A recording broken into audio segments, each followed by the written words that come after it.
వాళ్ళు సిబిఐ ఆధ్వర్యంలో అనలైజ్ చేసి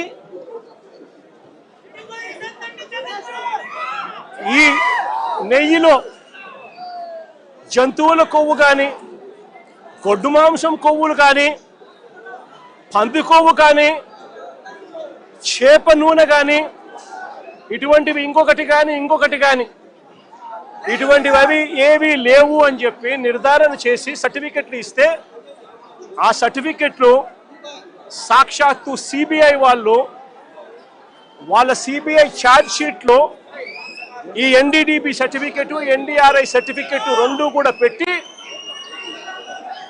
సిబిఐ ఛార్జ్ షీట్ కూడా క్లోజర్ ఇచ్చింది. నేను అడుగుతా ఉన్నా, తప్పు ఒకవేళ చేసుంటే ఆ సిబిఐ ఛార్జ్ షీట్లో వైవి సుబ్బారెడ్డి గారి పేరు, కరుణాకర్ రెడ్డి గారి పేరు ఎందుకు చేర్చలేదు? ఒకవేళ తప్పు చేసినట్టు ఒకవేళ ఆధారాలుంటే, తప్పు నిజమే అయితే వీళ్ళని ఎందుకు అరెస్ట్ చేయలేదు? అంటే సిబిఐ క్లీన్ చిట్ ఇస్తా ఉంది, ఎటువంటి తప్పు జరగలేదు అని వీళ్ళ పేర్లు కూడా ఛార్జ్ షీట్లో పెట్టకుండా, వీళ్ళని అరెస్ట్ చేయకుండా సిబిఐ క్లీన్ చిట్ ఇస్తా ఉంది. ఎన్డీడీబీ ల్యాబు, ఎన్డీఆర్ఐ ల్యాబు, ఈ ల్యాబులు కూడా క్లీన్ చిట్లు ఇస్తా ఉన్నాయి. మరి ఇన్ని క్లీన్ చిట్లు ఇస్తా ఉన్న సందర్భాలలో అసలు ఈ సిబిఐ అనేది ఎందుకు వచ్చింది? వైవి సుబ్బారెడ్డి గారు సుప్రీంకోర్టుకు వెళ్ళి రాష్ట్ర ప్రభుత్వం చేస్తా ఉన్న ఆరోపణలు తప్పు, వీటి మీద విచారణ చేయండి అని వైవి సుబ్బారెడ్డి గారు సుప్రీంకోర్టుకు వెళ్ళి కేసు వేస్తే సుప్రీంకోర్టు వైవి సుబ్బారెడ్డి గారి పిటిషన్ మేరకు సిబిఐ చేత విచారణకు పర్మిషన్ ఇచ్చింది. వాళ్ళు విచారణ చేసి వీళ్ళెవరూ తప్పు చేయలేదు అని చెప్పి నిర్ధారించి ఎన్డీడీబీ, ఎన్డీఆర్ఐ ల్యాబుల సర్టిఫికెట్ను కూడా పొందుపరిచి క్లీన్ చిట్లు ఇస్తే చంద్రబాబు నాయుడు గారు అనే వ్యక్తి, పవన్ కళ్యాణ్ అనే వ్యక్తి, నారా లోకేష్ అనే వ్యక్తి, ఇంకా ఇటువంటి అన్యాయస్తులు ఎవరైతే ఉన్నారో వీళ్ళంతా కూడా చేసిన తప్పుకు చంపలేసుకొని ప్రజలకు, వెంకటేశ్వర స్వామికి చేసిన తప్పులకు లెంపలేసుకొని క్షమాపణ కోరాల్సింది పోయి ఇదే చంద్రబాబు నాయుడు గారు, ఇదే లోకేష్ అనే చంద్రబాబు నాయుడు గారి కొడుకు, ఇదే పవన్ కళ్యాణ్ అనే ఇంకొక వ్యక్తి, వీళ్ళంతా కూడా కూడబలుపుకొని మళ్ళీ అదే అబద్ధాలను నిజమనిపించే విధంగా చెప్పాలని చెప్పి గోబల్స్ ప్రచారం చేయాలి అన్న దుర్బుద్ధితో, దురాలోచనతో వక్రీకరిస్తూ ఏకంగా ఫ్లెక్సీలు పెడతారు. నేను అడుగుతా ఉన్నా, తప్పుడు సమాచారాలతో, తప్పుడు విషయాలతో, కుల మతాలను రెచ్చగొట్టే విధంగా అబద్ధాలతో ఫ్లెక్సీలు పెట్టే అధికారం ప్రజాస్వామ్యంలో ఎవరికైనా ఉందా అని అడుగుతా ఉన్నా. ఇదే మాదిరిగా మేము కూడా ఫ్లెక్సీలు పెడితే మీరు ఒప్పుకుంటారా అని అడుగుతా ఉన్నా ఇదే చంద్రబాబు నాయుడు గారిని. సూపర్ 6, సూపర్ 7 ఎన్నికలప్పుడు మోసం చేశావు, బాండ్లు ఇచ్చావు, సూపర్ 6, సూపర్ 7 అని చెప్పి ఎన్నికలప్పుడు చెప్పావు, ఎన్నికలు అయిపోయాక మోసం చేశావని చెప్పి ఫ్లెక్సీలు పెడితే ఒప్పుకుంటావా చంద్రబాబు అని అడుగుతా ఉన్నా. అబద్ధాలు చెప్తూ, వక్రీకరిస్తూ, అన్యాయాలు చేస్తా ఉన్న ఈ వ్యక్తి మీద ఇలాంటివే ఇంకా ఎన్నైనా చేస్తూ ఫ్లెక్సీలు పెడితే ఒప్పుకుంటారా అని అడుగుతా ఉన్నాను. అబద్ధాలు చెబుతూ, మోసం చేస్తూ, వక్రీకరిస్తూ, దుర్బుద్ధితో ఫ్లెక్సీలు పెట్టి భావోద్వేగాలను రెచ్చగొట్టే కార్యక్రమం ఒకవైపున చేస్తూ, మరోవైపున చంద్రబాబు నాయుడు గారిని ఏకంగా సిబిఐ తన ఛార్జ్ షీట్ వేసిన నేపథ్యంలో ఎన్డీడీబీ, ఎన్డీఆర్ఐ రెండు కూడా ల్యాబ్ సర్టిఫికెట్లు, ఎటువంటి గొడ్డు మాంసము, ఎటువంటి కొవ్వు, ఎటువంటి జంతువుల కొవ్వు, ఎటువంటి మాంసము, ఎటువంటిది లేదు అని చెప్పి ఇచ్చిన సర్టిఫికెట్లు ఒకవైపున ఇస్తే, ఇదే పెద్ద మనిషి చంద్రబాబు నాయుడు గారికి క్షమాపణ చెప్పాల్సింది పోయి చంద్రబాబు నాయుడు గారిని ఎవరైనా ప్రశ్నిస్తే ఎందుకయ్యా ఈ అబద్ధాలు చెప్పావు, ఎందుకయ్యా ఇలా అన్యాయం చేశావు, ఎందుకయ్యా ఇలా వెంకటేశ్వర స్వామి ప్రసాదాన్ని ఆ ప్రతిష్టను ఎందుకయ్యా దెబ్బతీశావు అని చంద్రబాబు నాయుడు గారిని ఎవరైనా గట్టిగా నిలదీస్తే, గట్టిగా ప్రశ్నిస్తే ఆయన చేసింది ఏమిటి? అంబటి రాంబాబన్న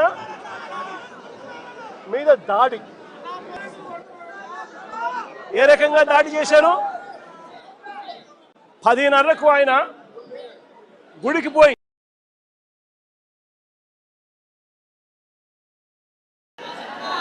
గుడిలో పొద్దున్నే చంద్రబాబు నాయుడు గారికి జ్ఞానోదయం రావాలి అని చెప్పి పూజ చేసి గుడిలో నుంచి ఆయన బయటకు వస్తూ ఉంటే, గుడి నుంచి మళ్ళీ ఆయన ఇంటికి వచ్చే మార్గంలో, గుడి నుంచి ఇంటికి వచ్చే మార్గంలో ఏకంగా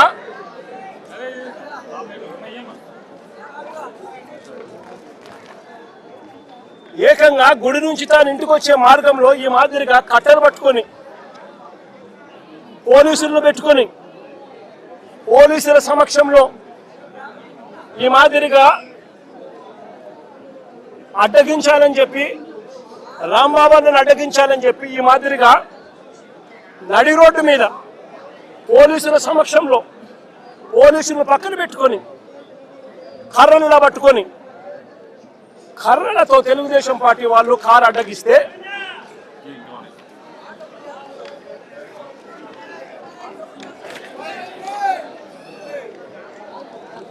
ఈ మాదిరిగా పోలీసులను పెట్టుకొని కర్రలతో ఈ మాదిరిగా కారు అడ్డగిస్తే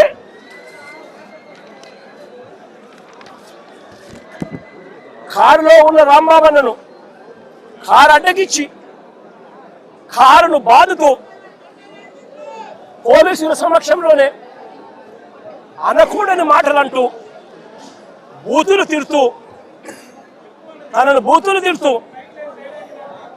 తన కారు మీద దాడి చేస్తే రాంబాబన్న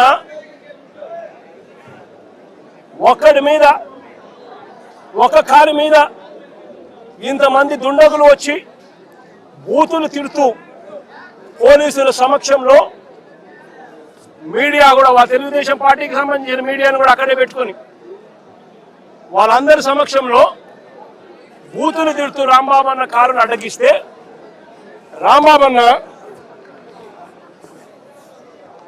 వాళ్ళ బూతులు తిట్టినందుకు రెస్పాన్స్గా రియాక్ట్ అయ్యాడు ఆయన. ఆ రియాక్ట్ అయ్యే దాంట్లో ఆయన నోట్లో నుంచి ఒక్కడే ఉండడం వల్ల ఇంతమంది చుట్టుముట్టి ఆయనను కారును బాదుతూ ఉన్నారు. ఒక వైపున ఆయన మీద దాడి జరుగుతూ ఉంది, మరోవైపున ఆయన తిడుతూ ఉన్నారు. అలాంటి సందర్భంలో ఆయన కూడా నోట్లో నుంచి 2-3 తిట్లు ఏమన్నా తిట్టాడు. ఒక రియాక్షన్గా జరిగింది. నేను అడుగుతా ఉన్నా ఇదే చంద్రబాబు నాయుడు గారిని, ఇదే పవన్ కళ్యాణ్ గారిని, ఇదే నారా లోకేష్ గారిని అడుగుతా ఉన్నా, మీరు తిట్టే తిట్టులకు ఎటువంటి రియాక్షన్ అవసరం లేదు, మీ మీద ఎటువంటి అటాక్ లేకుండానే మీరు రొటీన్గానే తిరుగుతూ ఉన్నారు. ఈ మాదిరిగా ఇదేమి కొత్తగా జరిగేదేమీ కాదు. మీరు తిరిగితే ఒక రకంగా ఉంటుంది, అంబటి రాంబాబన్న ప్రాణం మీదకి వచ్చినప్పుడు రియాక్షన్గా ఆయన తిరిగితే మాత్రం ఇంకొక రకంగా దాన్ని చిత్రీకరిస్తూ ఉన్నారు. అయినప్పటికీ కూడా రాంబాబన్న ఇంటికి వచ్చి 10:30కు అది జరిగితే, 10:30 ప్రాంతంలో అది జరిగితే ఆయన ఇంటికి వచ్చి 12 గంటలకు 1 గంటకు ఆ ప్రాంతంలో ఇంట్లో తాను ప్రెస్ మీట్ కూడా పెట్టి జరిగిన విషయమంతా కూడా వివరించి, ఆయన పెద్ద మనిషి కాబట్టి, సంస్కారం ఉన్న వ్యక్తి కాబట్టి ఆయన నేను తిట్టకుండా ఉండాల్సింది అని కూడా చింతిస్తూ చెప్పాడు. అంటే తన మీద దాడి జరుగుతూ ఉన్నా, తనను ఒకవైపున తిరుగుతూ ఉన్నా, అప్పుడు భావోద్వేగంలో ఆయన 2 తిట్లు తిట్టినందుకు ఇంటికి వచ్చి బాధపడి ప్రెస్ మీట్ పెట్టి మీడియా సమక్షంలో ఆయన దీనికి వివరణ ఇస్తూ అయినా నేను తిట్టకుండా ఉండింటే బాగుండేది, నేను చింతిస్తున్నాను అని సంస్కారం కలిగిన వ్యక్తిగా అంబటి రాంబాబు అన్న వివరణ కూడా ఇచ్చాడు. అంతటి సంస్కారం ఉన్న వ్యక్తిని నిజంగా చేతనైతే పొగడాలి, నిజంగా చేతనైతే పొగడాలి.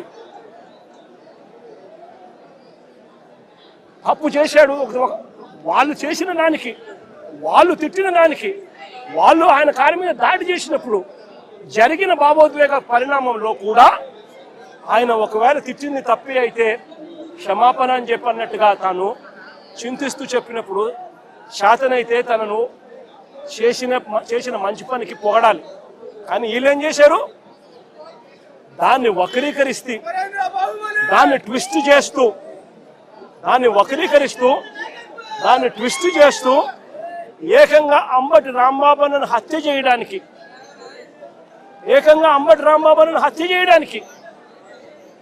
ఏకంగా 5 గంటల నుంచి, సాయంత్రం 5 గంటల నుంచి రాత్రి 1 గంట దాకా,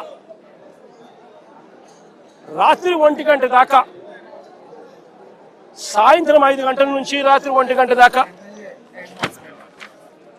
సాక్షాత్తు ఈవిడ ఎమ్మెల్యే గల్లా మాధవి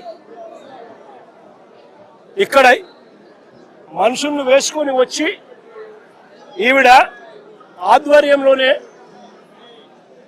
రాంబాబు అన్న ఇంట్లో దాడి, 5 కార్ల ధ్వంసం, అద్దాలు ఇంట్లో ఇరిగిపోయినాయి, సామాన్లు ఇంట్లో ఇరిగిపోయినాయి, పక్కనున్న ఆఫీసులో మొత్తం అన్ని పగలు కొట్టేసినారు.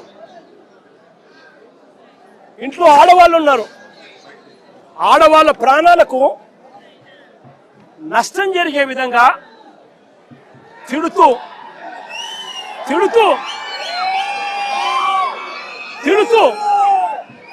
వీళ్ళు వ్యవహరించిన తీరు ఇది గల్లా మాధవి ఎమ్మెల్యే గారి భర్త